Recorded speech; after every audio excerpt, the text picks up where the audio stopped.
Hey YouTube, this is Tim. Today I'm going to do a review of my Kenai Pro Thermal ice fishing shelter.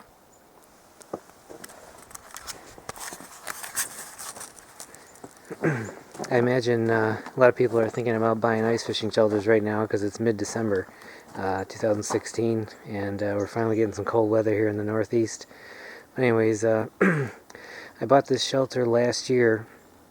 It was obviously a lot of people who are ice fishermen know that last year was a very warm winter, and many places in the Northeast didn't get a lot of ice until late in the year. And so I bought this shelter, and I was able to use it about a half dozen times. So I think that I can do a pretty good review of it here. Tell you some of the things I encountered, and some of the things I liked, and some of the things I maybe don't like so much about it. First and obvious thing, it's a one-person shelter. I liked I'm not going to go into a lot of the features in detail because you can just read about those in catalogs and websites and things. But anyways, I liked it because it was a little tall for being just a one-man shelter. It was taller than their original fish trap, so it gives you a little more room for like setting hooks and stuff and lifting your rods and just kind of generally moving around inside there. It's got windows, it's got air vents, all the usual bells and whistles. Got a nice zipper front door. All in all, as far as quality goes, it's one of the usual Clam products. It's a good quality product. It's made well and it's durable, and it was a reasonable price. I think I paid about $350 for it. Got the last one online last year, but other than that, it's a pretty good little shelter. So first thing I want to talk about is maybe just the assembly of it. It's fairly easy to assemble. I assembled it originally in about 2 hours. One of the most difficult things, and I wish this is my first shelter I've ever owned. So I don't know if other ones are like this, but the thing I initially ran into trouble with the most was this track right here. Was getting this plastic track. You have to slide it up onto the lip of the sled, and you have to pinch this fabric behind it, and man, did I have a lot of trouble doing that the first time. One of the key things is to make sure that you don't get this seam right here anywhere in that track, otherwise you just can't push it up in there. You gotta kind of get that just in just the right spot. The corners turned out to be a real pain in the butt. And in the directions, Clam says, well, you should try and heat up this track, and I was doing this in a cold garage, and so what I did was I took it inside and actually put it in the bathtub in a bunch of hot water and got it real soft.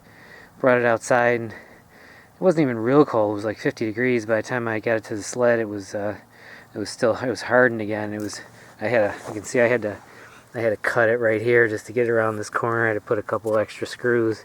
That piece a little bit popping off there. Looks like I need a screw there.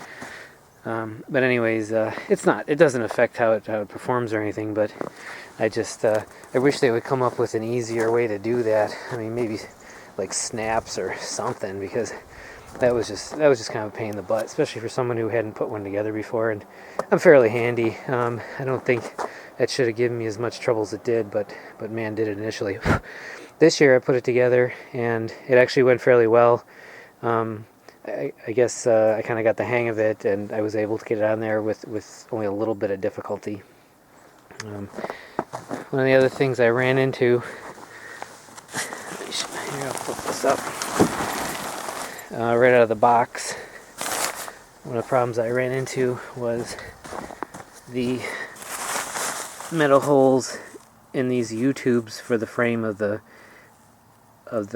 shelter were drilled in the wrong place. So I had to drill, in a couple of these I had to drill new holes in the right place so that these screws would line up, and they would all line up.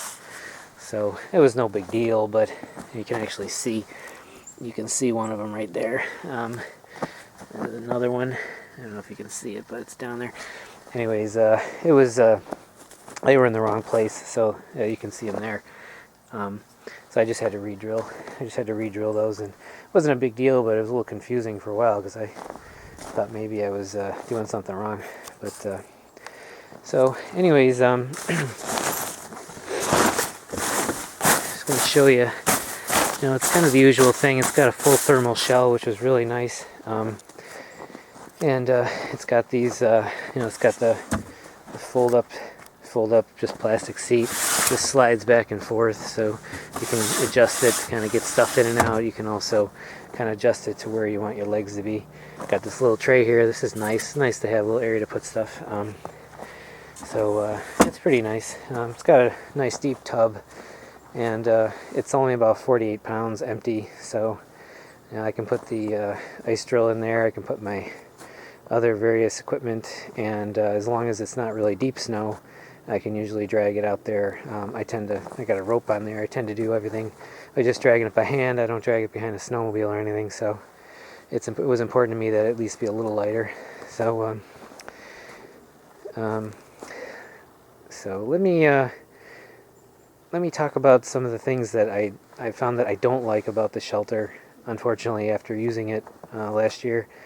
The first thing is it was advertised as having a blackout interior, and as you can see, the inside of this fabric is not black, it's gray. And so I thought it had a blackout interior, and I did go and look at it at the store, and I guess I just decided to buy it anyways because I liked everything else about the shelter, and there just weren't any other shelters out there that I wanted to buy, so I got it anyways. And the other thing too is it's not black on the inside, and it's obviously not dark colored on the outside. And the good thing about a dark shelter is it absorbs sunlight, so you can actually retain a little bit of heat inside without having a heater. This one doesn't really do that, although I didn't find it to be a problem.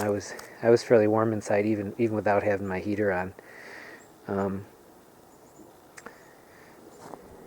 I see now it's late 2016. I see now that Clam has come out with another version of this shelter, and it's called the Stealth. And it's basically this shelter, but instead of being this color, it's black. So, and it's got a blackout interior. So they must have realized that, I don't know, people would rather have the blackout interior. I don't do a lot of sight fishing, so it wasn't terribly important to me. But if you do a lot of sight fishing, then you're going to want something that's a little darker. So, another thing I wasn't too thrilled about on this shelter was it's 48 pounds, and about 15 pounds of that weight are these two bars that hold the seat on. They're really heavy, and I don't know why Clam decided to go with this type of a system instead of, I think they used to have basically just like a metal bracket that was just under the seat here in the front, and it's nice. I'll give you, it's nice to be able to slide the seat back because you can grab stuff out of here if you have to, but for the most part those bars are they're heavy and they're really in the way. Another thing that it has that I don't have in here right now is it comes with this gear hammock, and that other thing's just a pole that when you set the shelter up, you put that pole on the back side here, and it just kind of holds it straight tight. But this gear hammock you attach it by putting it under these screws on both ends here, and it sits down in here underneath the seat. And it's nice, you can throw rods in there and stuff, but I found that it's really in the way too to get stuff out from underneath it. So especially when you're in the sled, in the shelter with the top up, you can't really move around. It's just in the way, so I took it out, and I think I'm going to leave it out this year. The other thing I don't like about the bars, and this is, I don't know how this slipped by the engineers at Clam, but there is no place that 5-gallon bucket, it doesn't fit down between those bars. It doesn't fit over there because the seat's a little off center.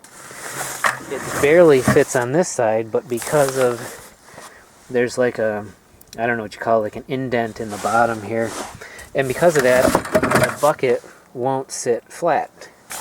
Why you would make a shelter that doesn't fit a 5-gallon bucket comfortably somehow is beyond me. I don't know why they would do that. So I'm going to take these bars out, and I'm going to make something some sort of maybe a little wooden platform, or I've heard people use coolers, and just attach the seat to it and actually put a Lazy Susan swivel underneath it so that I can actually swivel in the chair. That's another thing it's kind of a hindrance, is that you got this chair but you can't swivel on it. So to get stuff out of the back, when you got the top up, you're flipping the chair up and you're kind of turning around like this and reaching down in, as opposed to just being able to simply swivel. So I mentioned about the blackout interior, not having the blackout interior. I'm going to show you what it looks like on the inside. Without that, you can see, you get an idea about how bright it is inside here. It holds out the light pretty good. I mean, it's not horrible. It's it has, and you can open windows and stuff to let more light in. You got your air vents up here, and you can see it's fairly little pockets here. And it's decent size. I mean, you can sit. Just get here. You can sit in here, and you got room to drill a hole and have a bucket maybe with your flasher sitting over there, and you still got a place to pile up your fish. The one thing with these smaller shelters is unfortunately they don't really have a lot of room for a ton of stuff, because they're kind of meant to be mobile. So as far as putting a heater in, I'm gonna have to try and do some modifications to it to try and accommodate a heater better, because when I was setting a heater down there on the floor over in the corner, I had to keep it a little bit away from the fabric, obviously, and there was one time where I brought my line up and it swung over that way and it hit the grill on the heater, and it actually melted my line, and the lure just dropped down to the ground, or the ice. So if that was to do it and fall in the hole, it wouldn't be so good. So you can see, you can kind of get an idea here of the inside of the shelter. It's you can see that you can push this chair back if you want to, and you can kind of get to that stuff. I like being able to push the chair back though, so if you have longer legs, you can sit back a little farther, and the back of your legs can be touching right here. So yeah, so I'm gonna take these bars out probably and find a way. And if I was gonna buy this shelter this year, honestly, I think what I would be doing is I think I would definitely be buying the stealth model, so that at least it would be even if you don't care about the black interior, you might want to have the black exterior so you can absorb a little sunlight or something, so it heats up a little bit inside here. But so as far as the shelter goes, I mean, it's like I said, it's a typical good quality. There's a snowplow going by, it's making noise. Hold on a second. Alright. It's a typical, pretty good quality shelter. I mean, I don't have any complaints about it. It's sort of, you can flip that up real easy, and then it's back to being like that, and it holds a lot of gear, and it's decent quality. I mean, it's good quality actually. So we got a fishing show coming up this year in the area, and the clam guys, including Dave Gens, are supposed to be there. So I might actually ask them like why they didn't make it a blackout interior on this. But other than that, I recommend it. I mean, I would definitely not. I would not discourage you from buying this shelter. I just wanted you to know these things about it, because obviously when they're telling you it's a blackout interior and it's not, that's kind of significant if you're going to order one. But if you're thinking about buying a shelter for a good price that's good quality, this one's fine. I don't have any complaints as far as that goes. And once you get by maybe some of those assembly issues, and if you can customize it, I'm going to do some customization to it this year. Like I said, I'm going to get rid of those bars. I'm going to put a swivel on the seat, and I'm going to find a way to maybe mount the heater somehow inside of it. And that's probably where I'm going to end it for this year. But it's getting cold, lakes are starting to get ice, and I can't wait to get out and start using it. So I hope this helped, and good luck. If you're ice fishing this year, be safe, and good luck. And if you're thinking about this shelter, I would definitely recommend it.